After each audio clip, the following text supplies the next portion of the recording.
बताना चाहूँगी कि हेयर फॉल जो भी पोस्ट कोविड हो रहा है, दैट इज़ टेलोजन एफ्लूवियम, ये हम लोग देख रहे हैं कि 3 से 4 महीने पोस्ट कोविड देखा जा रहा है।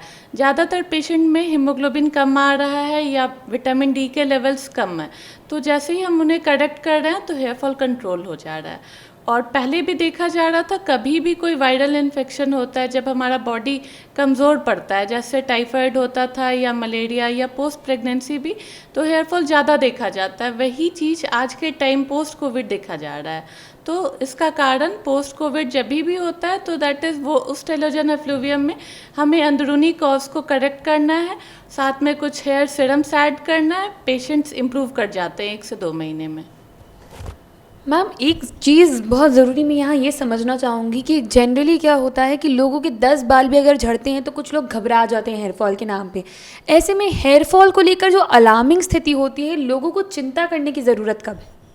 चिंता करने की ज़रूरत तब है जब हमारे सर से 60 to 100 बाल से ज़्यादा गिर रहे हैं, तो उसे हम हेयर फॉल कहते हैं।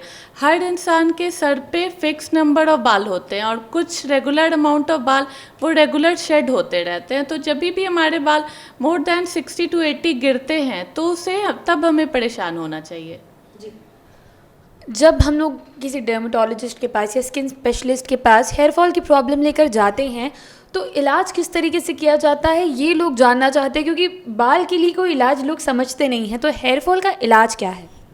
अभी के टाइम में हमारे सारे पेशेंट्स वो काफ़ी जागरूक हो गए हैं और nowadays they are concern कि अब हेयर फॉल बहुत ज़्यादा हो रहा है, तो अब पेशेंट समझ रहे हैं तो उनको समझाना और आसान हो गया हुआ है। जब पेशेंट आते हैं तो हम लोग उनको बताते हैं कि अगर ये हेयर फॉल कंटिन्यूअस है तो आपको पहले सारे ब्लड टेस्ट करा के इन्वेस्टिगेट करना होगा कि अंदर कुछ क्या कारण है, और जब तक हम उसको करेक्ट नहीं करेंगे तो हेयर फॉल आपका कंट्रोल नहीं होगा।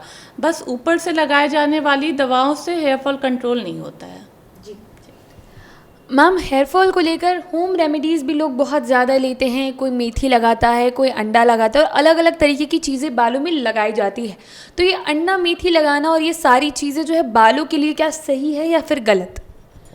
अंडा हमारे बालों को हेयर कंडीशनिंग इफ़ेक्ट देता है, इसलिए ये कोई गलत नहीं है। मेथी और बहुत लोग गार्लिक, अनियन ये सब लगाते हैं, तो कुछ टाइप ऑफ हेयर फॉल होता है जैसे एलोपेशिया एरिएटा, जिसमें एक पर्टिकुलर एरिया से ही बाल जाता है, तो उसमें हमें ट्रीटमेंट में भी कुछ इरिटेंट दवा देना होता है।